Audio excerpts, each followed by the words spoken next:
Is this still a man's world? Hell yes, this is still a man's world. Yeah, do you think guys have it easier than girls in leader positions? Ladies, especially Jessica for inviting me here to speak. Gentlemen, transgender, intergender, and pangendered friends, it's an honor to be here. I'm thrilled to be speaking about gender equality, something that I'm dedicating my life to achieving. Now, I will caveat the obvious. I'll be speaking about gender equality with respect to women, since that's my area of expertise. But it is paramount that we treat all human beings as equals, no matter what their gender or expression of their gender may be. As Jessica already shared, I'm a West Point graduate, former Army captain, and Iraq War veteran. And I do have a Bachelor's of Science degree in chemistry and that crazy minor in nuclear engineering, but everybody at West Point had to pick an engineering minor, so we were kind of forced to do that. And I earned my MBA while I was still in the Army. In fact, I emailed my economics professor my final right before participating in the Iraq invasion. And then once we settled in Baghdad, that's when I took my accounting class. So don't ask me anything about accounting. And then after the Army, I transitioned to the corporate world and worked for nearly a decade, specializing in clinical technology, clinical trial technology platforms. Do you see a common thread here? My whole life, I've worked in what is commonly described as a man's world. And not only did I survive, but in a lot of cases, I did pretty well. And most people regard my accomplishments with a lot of respect and esteem. But why did I choose this path? What would compel somebody to make their life as difficult as possible? I want us to explore why I made the choices that I did and how they've impacted my life.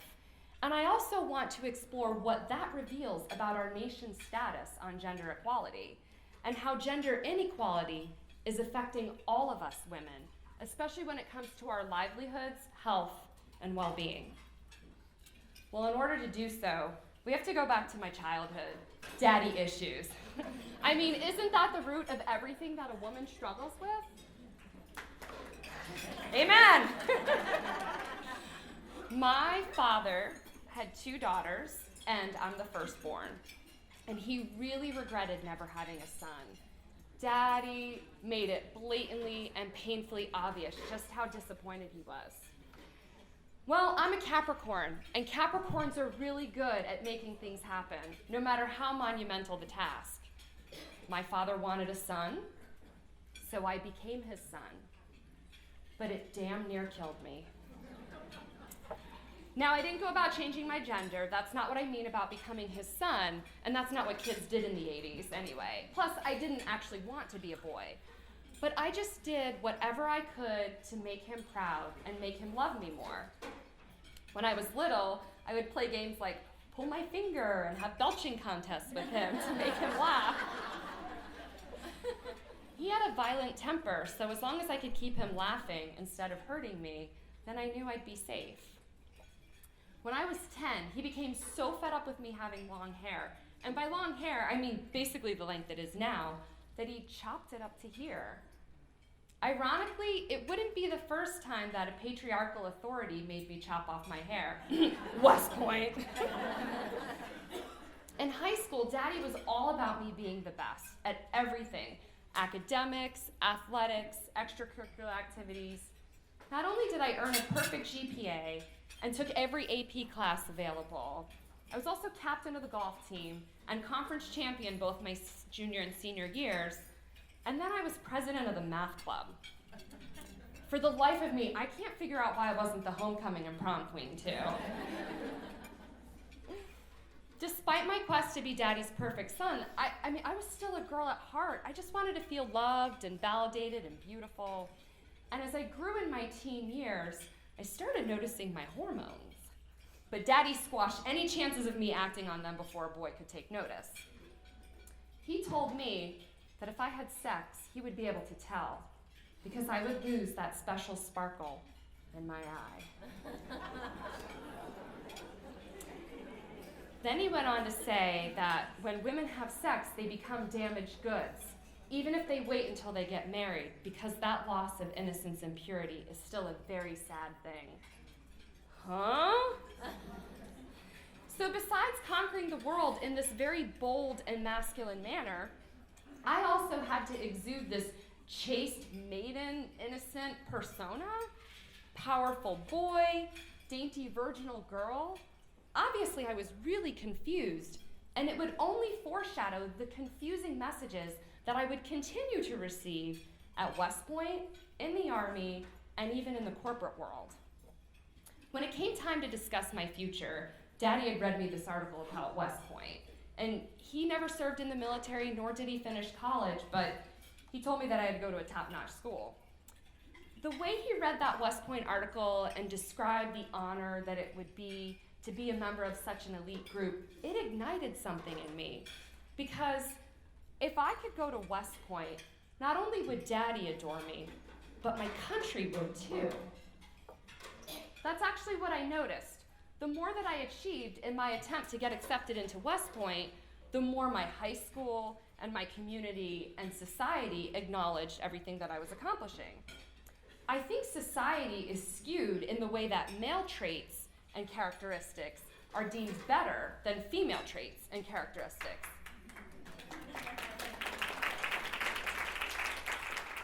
For example, if I was going off to culinary school, I doubt the local newspaper would have done as many features on me. But no matter how much everybody around me was singing my praises, it was never good enough for Daddy. And I actually got in trouble for being the salutatorian of my high school class instead of the valedictorian, who beat me out only by 2/100ths of a point on a mere technicality. So I just kept pushing harder and harder, and that became second nature to me. West Point, you know that saying from Men in Black, the best of the best of the best, sir! Sure, West Point was insanely hard. From day one, cadets are measured in exactly the same way my father evaluated my success. Academics, athletics, and leadership, only West Point's leadership had more of that military twist to it. The number one question I get asked about my West Point experience is, what was it like being a woman at West Point? My answer, worse than you can possibly imagine, but probably not for the reasons that you would think. Academics were certainly tough, especially majoring in chemistry, but they were tough for everyone, except the geniuses.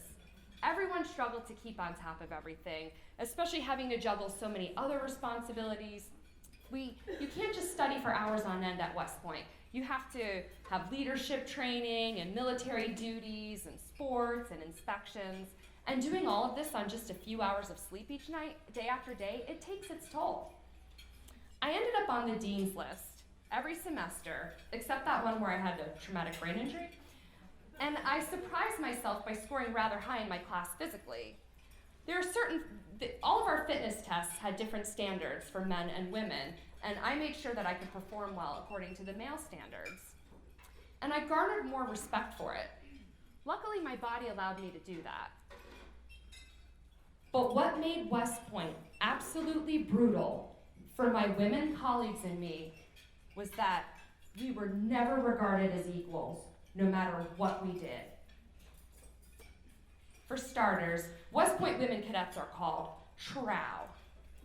You can find this term in the Urban Dictionary.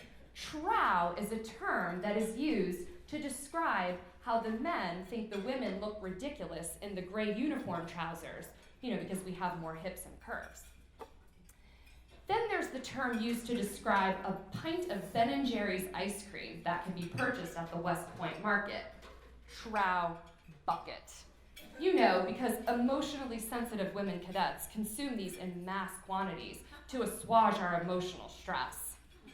And when we eat a lot of trow buckets, it just makes our trow look that much worse. But that's silly compared to this concept that I need to carefully explain. As you'll find in any microcosm of society, there is a spectrum of masculinity and femininity in which all humans fall. And West Point cadets are no different if they're reflecting their true selves. What makes cadets different is that part of their personal demeanor is reflected in their military grade. So someone who's masculine and stern, they're going to more likely earn a higher military grade than someone who is soft-spoken or gentle or even funny, which was my problem because I just couldn't stop laughing at all these ridiculous rules and regulations and traditions that they would make us do, including my favorite. There was a rule that mandated I fold my underwear in thirds, and then it could be inspected by my entire chain of command. I also feel that there's this very common sentiment about West Point women, and that they're either butch or they're not butch. And butch meaning a very stereotypical masculine woman. And the more a woman looks and acts like a man, the more she is perceived as a capable leader and deserving of military officership. But in the eyes of her male colleagues, she's still not one of them, nor is she a real woman. And if a West Point woman is on the more feminine side, then she can never be accepted as one of the guys, and she's also not as trusted to lead men into battle, which is an archaic expression in of itself. And most of all, she's still regarded as less of a woman than her civilian counterparts because she's not pretty or feminine enough to date or marry. Talk about a self-identity crisis. Being a Christian only made matters worse. I became heavily involved in church activities, which was a perfect way to make sure I kept my sparkle intact so Daddy was happy. But it also caused me to make some very poor choices about my personal relationships. Besides attending church services and Bible study, I sang in the cadet chapel choir, and I was the president both my junior and senior year. And because of my presidency, I also served on the parish council. While my Christian education should have theoretically focused on me becoming a loving leader and setting a good example for my future soldiers, instead it obsessed about two different things: my virginity and preparing for wifedom and motherhood. Sitting in West Point's classrooms, my Bible study leaders and mentors taught me that as a woman, my number one life duty is to get married, to a man, obviously, to bear him children, and to take care of our family. And because of my gender, I'm not as equal to my husband. Instead, I am his helpmate. And in a Christian marriage, the husband is the one who is accountable to God, not the wife. He's responsible for all of the decisions, and I shouldn't fret about this because the burden is on him, and I'm free to make a scrumptious dinner for my family. West Point, where Christian men go to become warrior leaders and Christian women go to become warrior wives. I'm sorry, but that's not the academy that I signed up for. But religious pressure can be really hard to fight, especially when Bible verses are constantly thrown in your face. Yeah, some of my own fellow cadets and mentors, they use these archaic guidelines that were used in ancient times to subjugate women, and they would use them so they could try to browbeat me into submission. That right there is the number one enemy to gender equality. But they wore me down. Instead of giving a boyfriend of mine the boot, I stayed with him for 2 years, even after he told me that I didn't belong being the president of the church choir because women shouldn't have leadership positions in the church. Can you believe I put up with him? Well, he had actually been the president before me, and I totally kicked his ass at the job. Which demonstrates that a lot of gender discrimination comes from insecure men who feel threatened by powerful women who can simply do things better than them.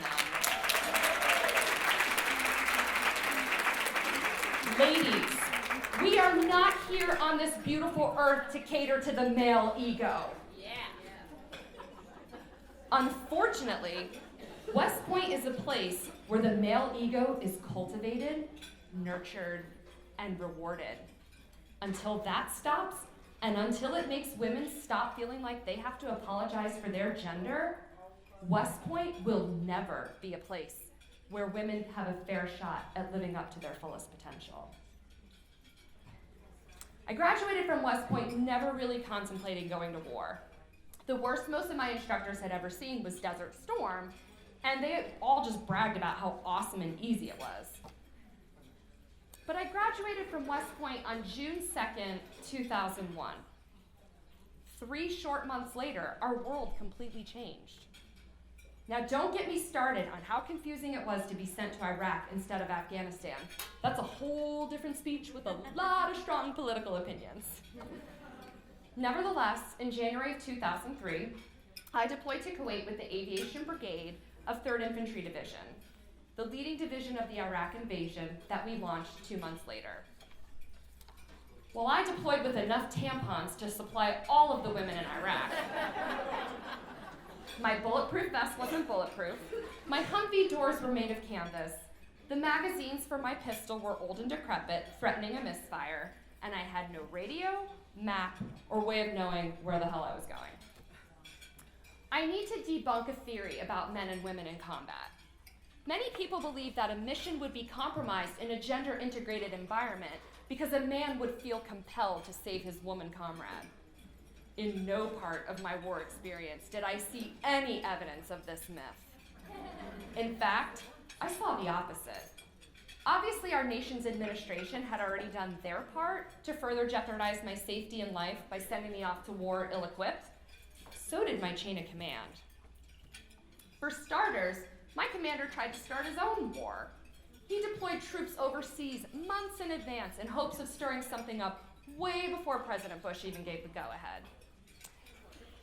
It's like he wanted a jockey to be the invasion point man, only as an aviator, this had nothing to do with his job. Then, when we were all staged in Kuwait, we were waiting there trying to find out if we were going to war, instead of having us train and do final preparations, he launched a sexual inquisition.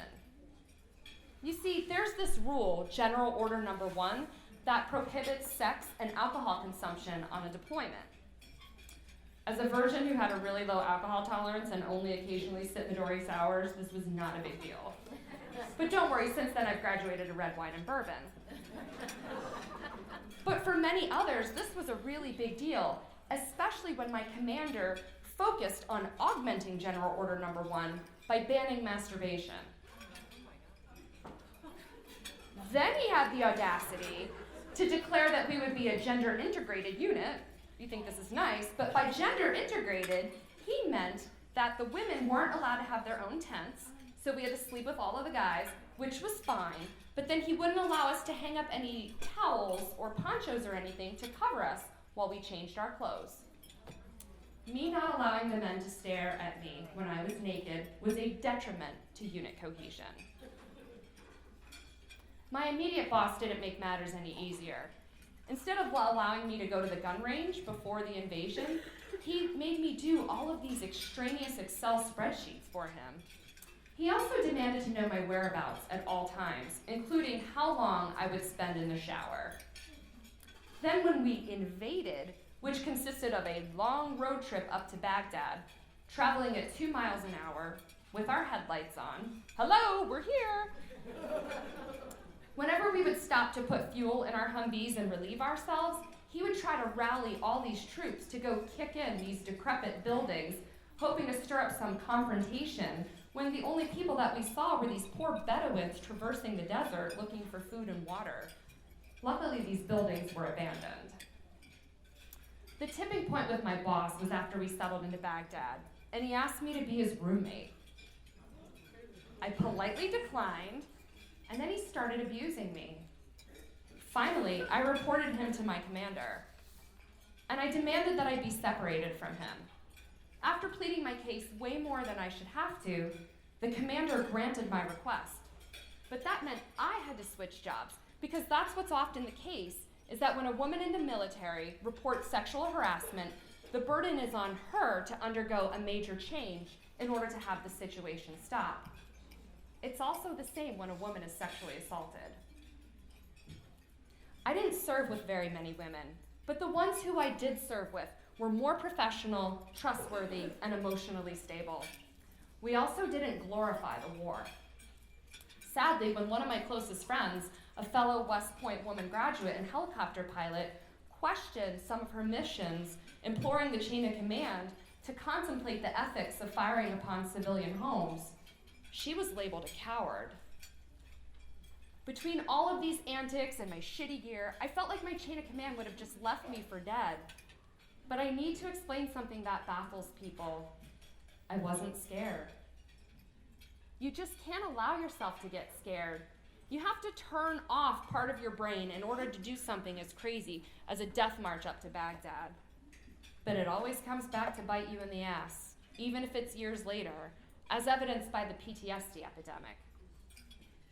There was actually one man who promised to have my back, and I promised to have his, my battle buddy, Ricardo. But his loyalty came at a very heavy price, me giving in to a lot of his sexual fantasies. He wanted nothing more than to bring me to the dark side, to become his student of sex, his ingenue, per se.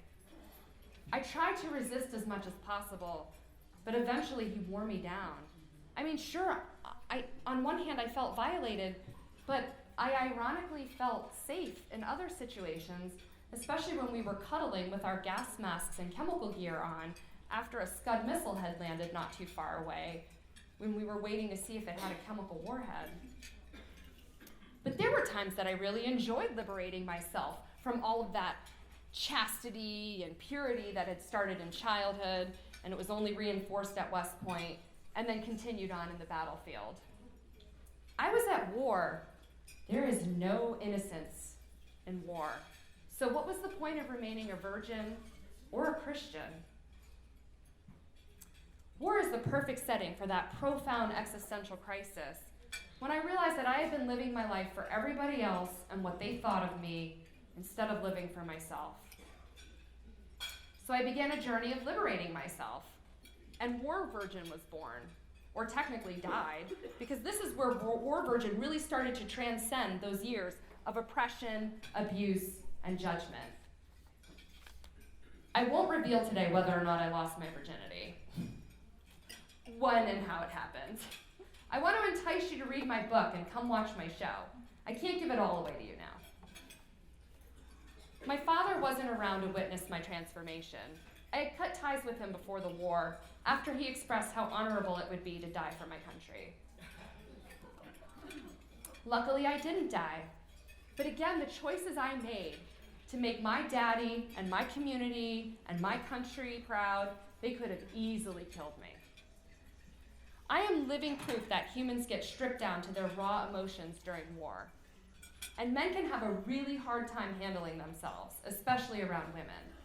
But just because a man can be more influenced by his other head doesn't mean that women should be barred from serving with them. That's not solving the root problem, and that approach will continue to destroy women, their ability to serve and fulfill their potential, their health, their well-being, and overall, their ability to experience gender equality. I really appreciate it when people thank me for my service, and they go out of their way to express their deep gratitude for my willingness to put my life on the line, to defend your freedom. But I don't feel like I fought for your freedom. I feel like I was a pawn in what was both a military and political battle for greed and power. Fortunately, I was able to turn it into something positive, where serving in the war was a lot more about liberating me than liberating Iraq. But I don't feel heroic. I don't feel like I was ever respected or empowered enough to be heroic or live up to my fullest potential. The Army has now opened all combat jobs to women. A vagina will no longer be a barrier to the Army's most elite jobs. But right now, the Army's solution to integrating women is to masculinize them. Femininity is perceived as weak. But as I've seen with my fellow women soldiers, femininity is even stronger, and we should be honored for that.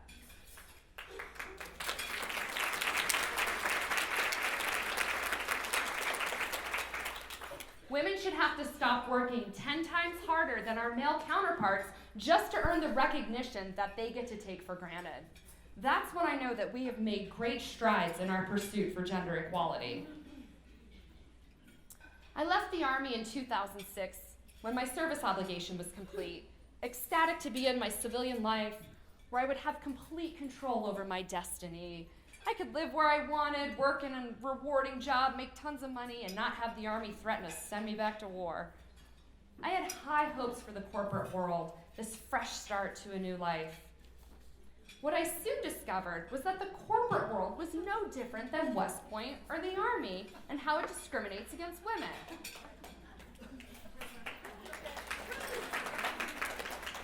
It didn't help that I had chosen to work in technology. Why did I choose this field?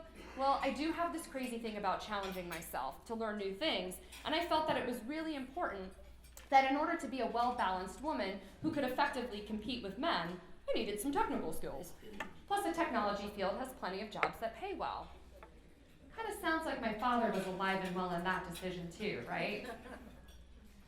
Without going into too many details, as I'm going to write a second book that covers my corporate journey, there was no absence of pay inequality, undermining, and bullying in the corporate world. And the dichotomy of needing to act both masculine and feminine and being scrutinized and criticized for both only continued. Women just can't seem to get a break.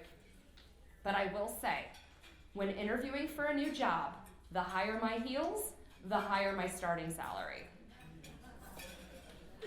Sometimes I was chastised for being too bold, and other times I was criticized for not fighting hard enough. I'd get mixed guidance from the same boss. I got such a complex trying to figure out how to act because on some days it was good to be Laura, and on other days it was anything but good. I only worked for a woman for a very short period of time before she left the company. She was kind and gracious and continually praised my work. And while I was insanely jealous that she was quite a bit younger than me, I did everything that I could to support and encourage her, because this is how women are supposed to treat each other. Not like two particular women who I worked with on a project, and they got their jollies off bullying an Army veteran. When women try to eat each other for lunch, that does so much damage to gender equality, and the male colleagues, they take notice.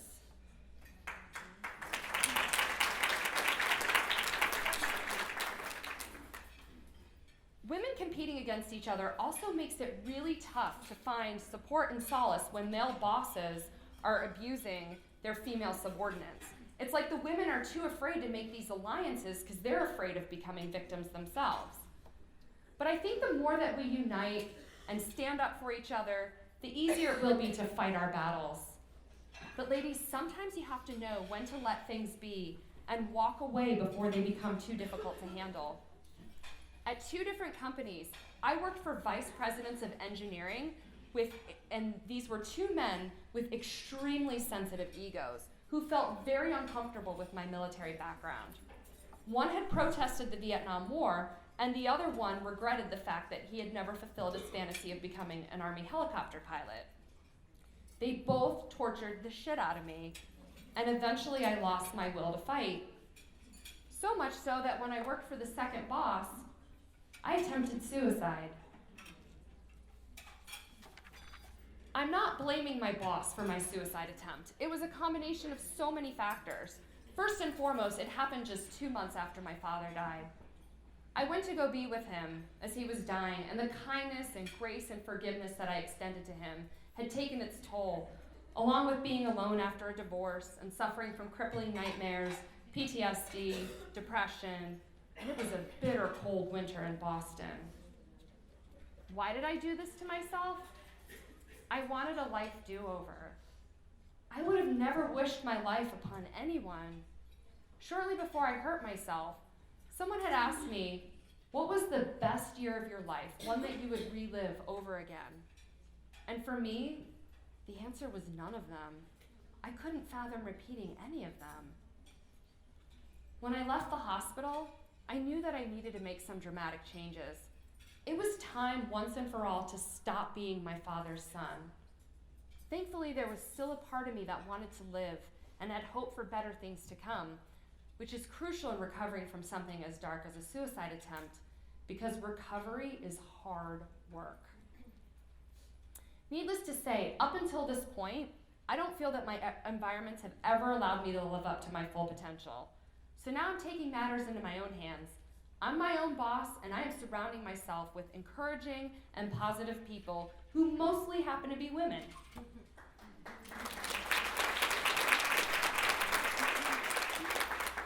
I'm now working full-time on War Virgin Inc., the platform that I created to promote personal liberation and equality. As I've mentioned before, I have a forthcoming memoir and a musical comedy show that's been performed all over Massachusetts and the Tampa Bay area, and it's coming back to Tampa Bay this September, so all of you better come. I'm also planning a fall tour up the East Coast. Most recently, I've added a military and veteran mental health consultancy to the War Virgin platform, and I'm working to provide training for mental health providers who need to better understand the military experience so they can effectively treat their veteran patients. There are 4 key women who have been crucial to War Virgin, and I'd like to take this moment to express my deep gratitude to them. Neva Durrell, my book editor. I would have never finished my book without her and her nurturing spirit and encouragement, especially after my dark days. Lil Barkowski, my show director, co-producer, and partner in crime. Lil made me transform my one-woman show into a full-fledged theatrical performance, and she works tirelessly to help me plan its future. We're kicking ass together, and it feels incredible. Most of all, my family never had a funeral for my father. But last year, we had a performance at the Newport Richey Public Library, which is my hometown, and I had a lot of family members in attendance, and it brought me the closure I needed to be at peace. Thank you, Lil. Paula Broadwell, my book agent and publicist. Paula is a New York Times bestselling author, a fellow West Point woman graduate, and co-founded Think Broader, a media company that's dedicated to combating gender bias in the media and empowering women. Paula really believes in my story and in War Virgin's mission, and she's working diligently to help me expand my platform. Just 2 weeks ago, she helped me to publish an op-ed in The Hill, which is a premier website for lawmakers and politicians, and I was able to share my thoughts on female veteran suicide prevention. Christina Mantilla, my mental health partner and high school friend. Christina's a licensed mental health counselor with a private practice in Newport Richey, and we're combining forces to develop training programs for mental health providers, and they'll be able to earn continuing education credits from it. Christina's healing spirit, which makes her so good at what she does, has also done wonders for my own healing. I would also be remiss if I didn't acknowledge Margaret Martin, my business coach and author of The Chatter Who Matters. Margaret's a fellow member, she's sitting here today, and she's helped me make the big transition from my corporate career to full-time entrepreneurship. And now I'd like to thank each and every one of you for being here today, for caring enough to listen to my story. Your presence in of itself is very validating and gives me the encouragement to keep going. For those of you who may not have given much thought to equality, I hope you've learned something today. That equality is paramount, not just for my life, not just for the women who feel inclined to work in a man's world, not just for our women in uniform, but for all of us. I fight because we still have a long way to go before we're regarded as equals. Just look at the presidential race right now. There are people who want to run our country, who have millions of supporters, and they want to take our rights away, and they want to deny us social services that people in other countries automatically get. Ladies, I will not stop. I will not shut up. I will not be contained. I will express myself as I want. If I feel compelled to yell, I will yell. And if I want to cry, I'll cry. And if I want to be pissed off, I'll be pissed off. And if I want to celebrate, I'll celebrate. There is a double standard for how women should behave, and it's time that we demand our right of self-expression. But most of all, I think that when the concept of a man's world no longer exists, then we know that we have achieved something great. Thank you.